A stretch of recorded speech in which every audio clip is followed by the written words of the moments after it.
हौसला वो मंजर भी आएगा, प्यासे के पास चलकर समंदर भी आएगा, मत बैठे तखर मंजिल के मुसाफिर, एक दिन आप सभी को मंजिल भी मिलेगी और मंजिल मिलने का आनंद भी आएगा। नमस्कार दोस्तों, आप सभी का हमारे YouTube चैनल पर स्वागत है। अगर आप आज हमारे YouTube चैनल पर पहली बार आए हैं तो चैनल को सब्सक्राइब और ये जो पास वाली घंटी दिखाई दे इसे जरूर दबाएं, जिससे आने वाली वीडियो की नोटिफिकेशन आप सबको सबसे पहले मिलेगी और वीडियो को भी सबसे पहले देख पाएं। तो आइए दोस्तों शुरुआत करते हैं। आज है 21 फरवरी 2024 और today current affair episode number ये है हमारा 209वां। अगर आपने पिछले एक भी एपिसोड नहीं देखे हैं तो वो सभी भी जरूर देख लें, क्योंकि इसमें मैंने आप सभी के लिए most important current affair plus static GK भी कवर करे हैं।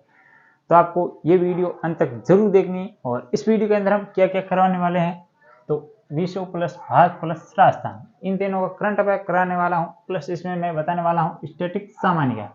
तो ये भी इंपॉर्टेंट होने वाला है, तो वीडियो को अंत तक जरूर देखना है। और इसके अलावा आपको और बता दें कि अभी तक आपने हमारे एक भी पिछले वीडियो नहीं देखे तो उसकी मैंने अलग अलग प्लेलिस्ट बना रखी है, तो आप वहाँ भी वो वीडियो देख सकते हैं। और इसके अलावा आप अब अन्य सोशल मीडिया प्लेटफॉर्म पर भी फॉलो कर सकते हैं, जैसे हमारे व्हाट्सएप चैनल को ज्वाइन कर सकते हैं। और इसके अलावा आप हमें फेसबुक जो पेज है उस पर फॉलो कर सकते हैं। और इसके अलावा हमें अब आप ट्विटर पर भी फॉलो कर सकते हैं। इन सभी का नाम आपको एक ही नाम से मिलेगा, इसी चैनल के नाम से एग्जाम लेवल जीके से। तो आपको ये सर्च करके वहाँ पर इनको मिल जाएगी, या हमारे आप होम पेज पर जाकर डिस्क्रिप्शन में जाएंगी तो वहीं पर भी ये वीडियो आप इस वीडियो के सभी के मतलब अलग जो सोशल मीडिया है उसके लिंक भी मिलने वाले।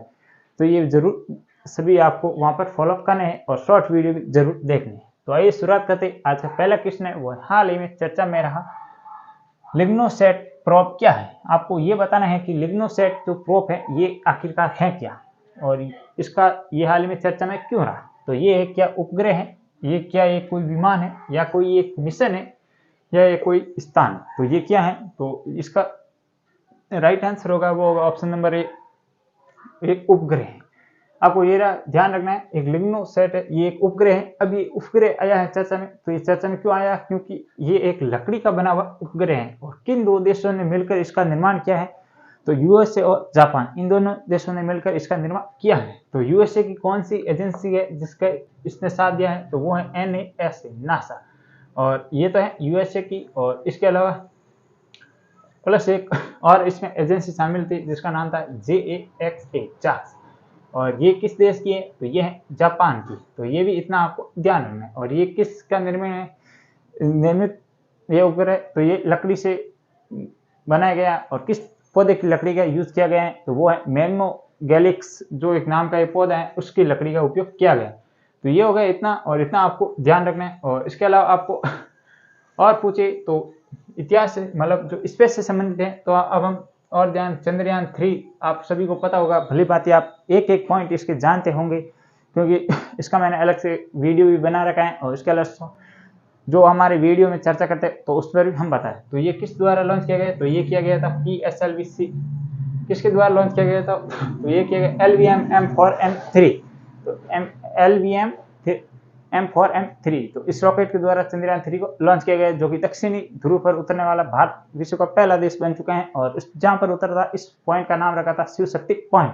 और इसके अलावा इसकी लैंडिंग का लॉन्च कब हुआ था, तो इसका लॉन्च किया गया था 14 जुलाई को। और इसको लैंडिंग हुई थी 23 अगस्त। और 23 अगस्त को मनाया जाता है राष्ट्रीय अंतरिक्ष दिवस। तो ये दिवस पहली बार घोषणा हुई है, अगले साल ही मनाया जाएगा। तो ये भी इतना आपको ध्यान रखना है। और इसके अलावा इसरो के बारे में आप सभी को पूछे तो इसरो के वर्तमान अध्यक्ष कौन है, ये क्वेश्चन हाल ही में आप सभी ने देखा होगा, राजस्थान में जो एग्जाम हुआ था जूनियर अकाउंटेंट का, उसमें पूछा गया था।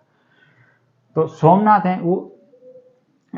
है वो इसरो के वर्तमान अध्यक्ष है। आपको ये बताना कि एस सोमनाथ की पुस्तक का क्या नाम है। तो ये हो गया पहला क्वेश्चन कंप्लीट। आइए आगे बढ़ते हैं, देखते हैं आज का दूसरा क्वेश्चन। हाल ही में किस देश में प्रवासी प्रजाति संरक्षण सम्मेलन का आयोजन हुआ है। Option A Samarkand Uzbekistan, option B है नई दिल्ली भारत, ऑप्शन सी है पेरिस फ्रांस, और ऑप्शन जो डी है वो है शर्म अल शेख मिस्र। तो हाल में किस स्थान पर प्रवासी प्रजाति संरक्षण सम्मेलन का आयोजन किया गया, तो ये किया गया था समरकंद। और समरकंद कहाँ पर है, तो वो है उज्बेकिस्तान। तो इतना आपको ध्यान रखना, उज्बेकिस्तान की राजधानी समरकंद, इसमें ये आयोजन किया गया। ये कौन सा था, COP 14 था, ये भी ध्यान रखना, प्रवासी प्रजाति संरक्षण सम्मेलन। तो ये भी आपको माइग्रेट, ये भी आपको ध्यान रखना। और इसके अलावा आपको ये बता दें नई दिल्ली है, तो नई दिल्ली भारत की राजधानी कब बनी और इसकी स्थानांतरण कब हुई थी, घोषणा कब हुई थी? तो घोषणा हुई थी वो हुई थी 1911 के अंदर और बनी कब थी? 1912 के अंदर। तो ये भी इतना आपको ध्यान रखना। पेरिस है, तो पेरिस में किसका मुख्यालय है? तो यूनेस्को का मुख्यालय पेरिस के अंदर है। और इसके अलावा पेरिस किसकी राजधानी है? तो वो है फ्रांस की राजधानी पेरिस। और इसके अलावा पेरिस किस नदी के किनारे है? तो सीन नदी के किनारे है पेरिस। इतना आपको ये भी ध्यान है। और इसके अलावा शर्म अवशेष आप सभी को पता होगा, ये स्थान किस देश में है? तो ये है मिस्र के अंदर, इजिप्ट या मिस्र के अंदर है। ये भी आपको ध्यान रखना है। और इसके अलावा यहाँ पर एक बहुत बड़ा सम्मेलन हुआ था, कौन सा? COP28 2023 का जो सम्मेलन हुआ था वो हुआ था शर्म अल शेख मिस्र के अंदर। तो इतना आपको ये भी ध्यान रखना है। और इस क्वेश्चन से रिलेटेड ये थी जानकारी। फिर हम आगे बढ़ते हैं, देखते हैं आज का तीसरा क्वेश्चन। हाल ही में क्वाड बिल को यूएसए की संसद द्वारा पारित किया गया है। तो क्वाड में कुल कितने देश हैं? तो आपको ये बताना है। जो क्वाड जो बिल है हाल ही में पारित किया गया है, कहाँ पर? जो यूएसए की संसद है, निम्न संसद जिसका नाम क्या है? कांग्रेस, यहाँ से इसे पारित किया गया है। तो आपको ये बताना है कि क्वाड में कुल कितने देश हैं।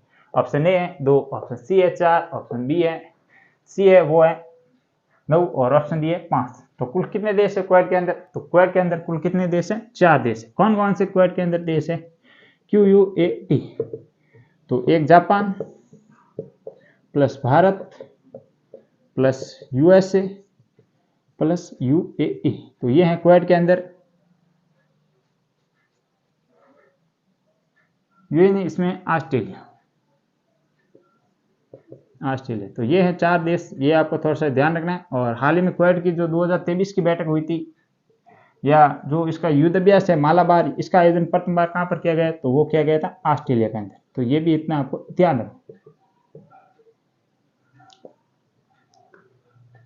तो ये हुआ क्वेश्चन और इसके बारे में डिटेल से जानकारी। और फिर आगे बढ़ते हैं, देखते हैं आज का चौथा क्वेश्चन।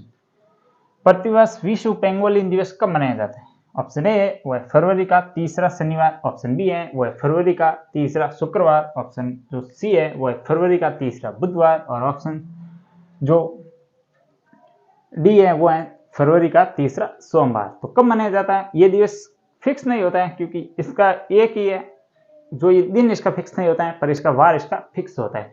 तो ये मनाया जाता है फरवरी का तीसरे शनिवार। तो ये इतना आपको ध्यान रखना है। और फरवरी का तीसरा शनिवार अब की बार कब आया था? तो ये आया था जो 17 फरवरी थी, अब इसको आया था। तो हम कह सकते हैं 17 फरवरी को विश्व पेंगोलिन दिवस मनाया गया 2024 का। तो ये इतना आपको इसके बारे में ध्यान रखना है, क्योंकि पेंगोलिन विश्व की सबसे संकटग्रस्त जो जीव प्रजाति है उसमें शामिल किया गया है इनको। और इसके विश्व स्तर पर एक बड़ी तस्करी होती है, ये भी आपको ध्यान रखना है, क्योंकि इसका मांस लोगों के द्वारा खाया जाता है। तो इतना आपको ध्यान रखना है। और इसके अलावा दिवस की बात आई तो 2 फरवरी को विश्व आर्द्रता दिवस मनाया जाता है। तो ये भी आपको ध्यान रखना है। 4 फरवरी को विश्व कैंसर दिवस मनाया जाता है। और इसके अलावा आपको अन्य एक और दिवस बताना है कि 10 फरवरी को कौन सा दिवस मनाया जाता है। और इसके अलावा 12 फरवरी को विश्व कौन सा दिवस मनाया जाता है। तो ये 2 दिवस आपको और बताने हैं। और इसके अलावा तो ये थे कुल 4 क्वेश्चन और इसका डिटेल से जानकारी। अब ये जो 2 क्वेश्चन है ये होंगे स्पेशल राजस्थान करंट अफेयर्स में। किस लोक देवता से संबंधित मालाशेरी डूंगरी को प्रसाद योजना के तहत शामिल किया गया है? प्रसाद योजना ये भारत सरकार द्वारा चलाई जा रही योजना है। इसमें क्या है कि प्रमुख स्थलों को जोड़ा जा रहा है, फिर पर्यटन की दृष्टि से इसे मतलब और भी बढ़ावा दिया जाए। तो हाल में किस लोक देवता से संबंधित जो एक स्थान है, कौन सा? मालाशेरी डूंगरी। तो ये स्थान किस लोक देवता से संबंधित है? तो ये आपको बताना है। तो ऑप्शन ए है देवनारायण जी, ऑप्शन बी है बाबू जी, ऑप्शन सी है गोगा जी, और ऑप्शन जो डी है वो है रामदेव जी। तो किससे संबंधित है? तो ये है देवनारायण जी से संबंधित। तो इतना आपको ये भी ध्यान रखना है। और इसके अलावा आज का जो छठा क्वेश्चन है वो है हाल ही में किसे राजस्थान राज्य विधिक सेवा प्राधिकरण, जिसको हम शॉर्ट में कह सकते हैं Rajasthan state law service authority का कार्यकारी अध्यक्ष किसे नियुक्त किया है? तो जगह कम होने की वजह से मैं इसका डायरेक्ट आंसर बता देता हूं। जस्टिस पंकज भंडारी को इसका कार्यकारी अध्यक्ष नियुक्त किया गया है। तो ये भी आपको ध्यान रखना है। अभी ये स्थायी नहीं है, अस्थायी है कार्यकारी अध्यक्ष। जब ये स्थायी हो जाएंगे तो ये परमानेंट हो जाएंगे। तो ये थे आज के कुल 6 क्वेश्चन और इसका डिटेल से जानकारी। वीडियो कैसा लगा मुझे कमेंट बॉक्स में जरूर बताना। वीडियो को लाइक और चैनल को सब्सक्राइब नहीं किया तो वो भी जरूर कर लेना। आज के लिए इतना ही, कल फिर मिलेंगे इसी जोश और जुनून के साथ। तब तक के लिए जय हिंद, जय भारत।